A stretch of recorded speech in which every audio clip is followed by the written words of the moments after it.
What's going on, people? I hope you guys are well. I hope you guys are staying safe. I hope everything's good wherever you are. So, guys, there's some further big news developing. Apparently, Canelo Alvarez will sign a 3-fight deal with DAZN.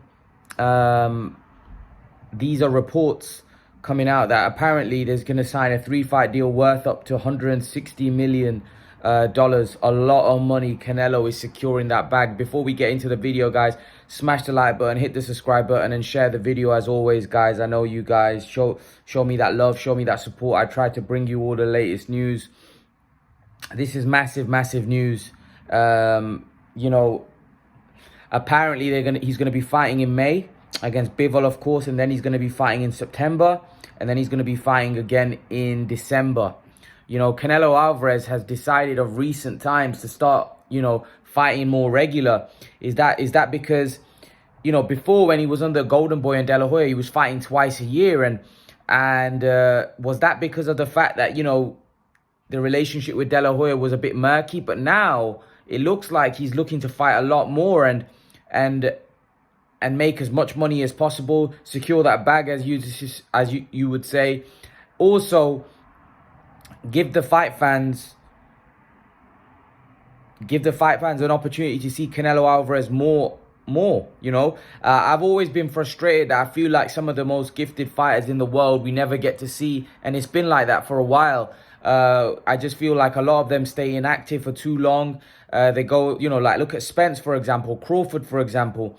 Look how inactive they fight, like once a year. And, it's just, I feel like the fans get deprived to see their favorite fighters, to see their, best fighters. I got deprived over the years being a Khan fan. Like, he hardly used to ever fight. I know, after the Canelo fight, his career was ended. But in the sense that I feel like even prior to that, he became a bit inactive.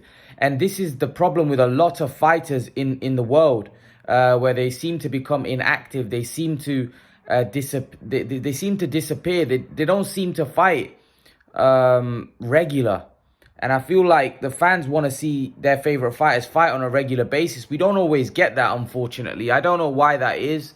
The fans just want to see, they want to see their best fighters fight. And Canelo Alvarez since last year, he's been, 2020 he fought Callum Smith, and then he fought Avni Yildirim in February. Then he fought Billy Joe in May. Then he fought Caleb Plant in November. Now this year he's looking to fight again in May. He's looking to fight again in September, and then he's looking to fight again in December. So we know that the fight again, May 7th, is going to be Bivol on DAZN pay-per-view, which is obviously, some fans are not very happy with that, with the fact that it's going to go on pay-per-view, because they felt like the whole purpose of DAZN was to be a non-pay-per-view platform. DAZN have now come out and said that the reason why they're doing pay-per-view is because they're going to do it for, the model of the subscription doesn't work for certain events. So what they're planning to do is, for certain big fights, big events, they're going to do pay-per-view, which obviously isn't going to sit down with the fans, because initially when DAZN came out, the model was that it's going to be a subscription base and the fans are going to get good value for money, and Eddie Hearn and those guys were saying pay-per-view's dead. DAZN didn't seem like they were very interested in pay-per-view platform, but I feel like they've made a bit of a U-turn. And now they're saying that we're going to be doing pay-per-view for for certain events, for the real big events. And of course, the fans, when they have to pay more, they're not going to be happy. They're going to voice their concern. Now, I have a Bengolf, I believe it's Bengolf, who actually commented on one of them. He said, why are you diverting the topic and talking about DAZN pay-per-view? Is this even confirmed? It has been confirmed. This is going to be a DAZN pay-per-view. This is going to be, if you're a DAZN customer, it's going to be $60 for you. If you're not a DAZN customer, it's going to cost you $80 if you're living in the States. So that, for me, is expected, because I feel like the model, the pay-per-view, the model that DAZN had wasn't, I don't think that's sustainable for a long period of time. I think the pay-per-view platform, especially when you can make so much more money, on pay-per-view, it just doesn't make sense doing subscription. You know, I can understand like they're probably going to have to get a lot more fighters, and they're going to have to, you know, because otherwise it's going to be very costly. You know, boxing is going to become very costly. But then having said that, if you're doing 2 pay-per-views per year and you're charging $20, it's probably about $360 for a lot of boxing. Whereas if you have 4 pay-per-views on PBC and they're charging $80, for example, that's only 4 pay-per-view events, and that's it in a year. So I think in order for DAZN to be competitive, in order for DAZN to maximize their profits, I feel like it was a model that they had to take.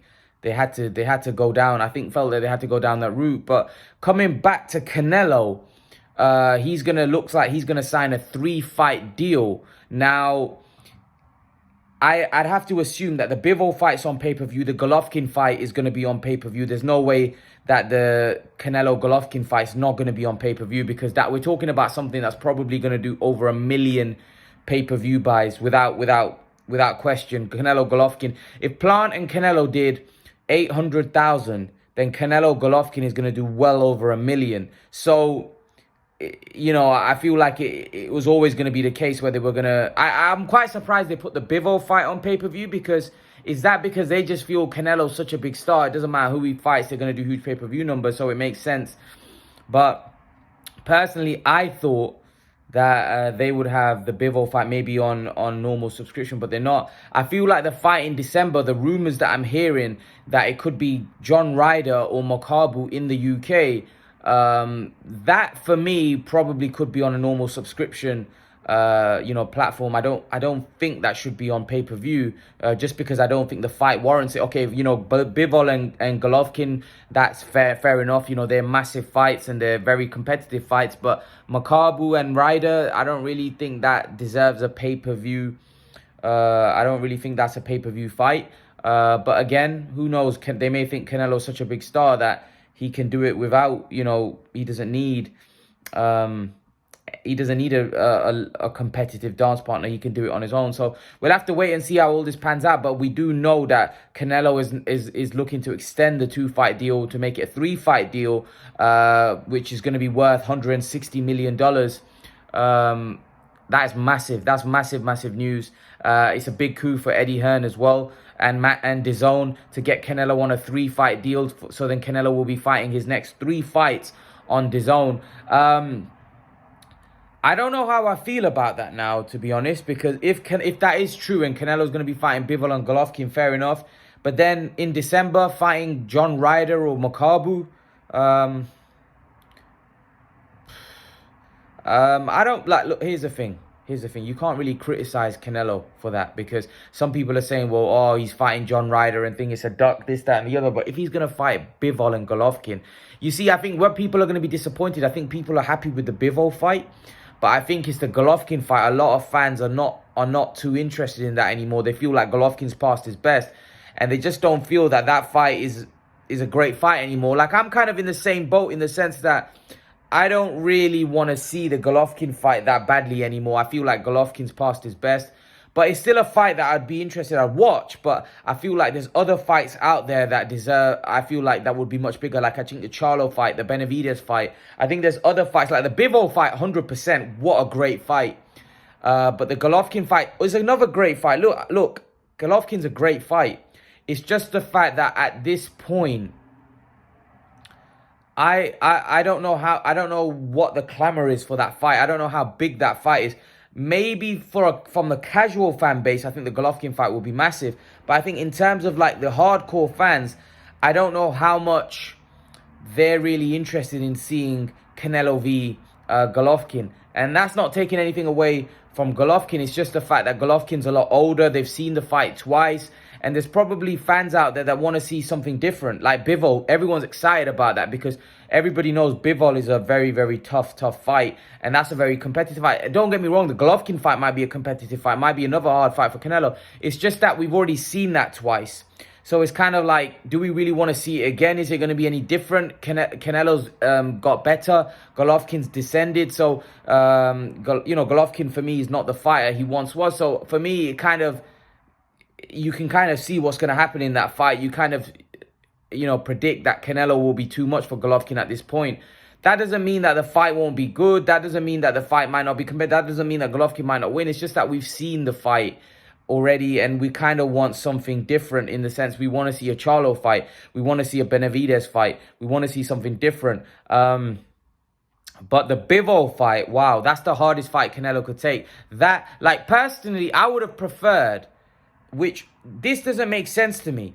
Rather than taking the Golovkin fight, I would have preferred Canelo to fight the winner of Joe Smith and Beterbiev right off the bat, because that would be an undisputed fight. So it doesn't make sense. Now, do I think Canelo should fight Bivol, then fight the winner of Beterbiev and Smith, and then fight Golovkin? No, because I think that's too hard. I think in a year to have that kind of schedule for any fighter, back-to-back camps, the tough, like, because obviously Bivol's going to be a tough fight. Beterbiev, assuming he beats Smith, would be a tough fight. Golovkin would be could potentially be a very tough fight. So I don't think that kind of schedule is good for any boxer. I don't mind Canelo fighting 3 times a year, and if one fight is kind of like a relatively easier fight, I don't mind that, because let's not forget, like, back-to-back camps and then fighting tough opposition after tough opposition is very, very difficult. Especially Canelo's not getting any younger; he's getting older. So I know he's at this peak, but I still think you've got to monitor, and you've got to do things sensibly, not just, oh yeah, I'm gonna fight anyone, back to back. I don't think that's the best thing to do. I think what Canelo's doing is probably right in order managing his career and for the longevity, because Canelo probably wants to fight on for a couple of more years, He doesn't want to burn himself out by taking tough fights after tough fights, because Bivol's going to be a tough fight. Golovkin has the potential to be a very tough fight, and if he takes on the winner of Smith, I think the other problem is maybe the date as well. I think Beterbiev and Smith, for me, is happening in June. Are they going to be ready for a September fight? I think that's another thing that we need to take into consideration. But I would have liked to see Canelo, unify the 175-pound division. But that might be something that he may do next May, because if he fights Ryder and Makabu, I think it's more likely to be Makabu, because what does Ryder bring to the table? Ryder's a nothing type of fight. For me, Ryder don't bring any meaning. It doesn't have any, like, Ryder is not, it's a nothing fight. I think the fight that he'll probably take is Makabu, because Makabu's the cruiserweight champion. So there's a good chance that Canelo will look to become a cruiserweight champion as well. And then probably maybe after that move back down to 175 to possibly fight the winner of Smith and Beterbiev. That's what I think Canelo will probably do. But we'll have to wait and see. What do you guys make of this big news? Canelo Alvarez it looks like it will be signing a 3-fight deal worth $160 million. Leave your thoughts in the comment section below. Let me know what you think, and I'll see you guys in the next video, guys. Peace.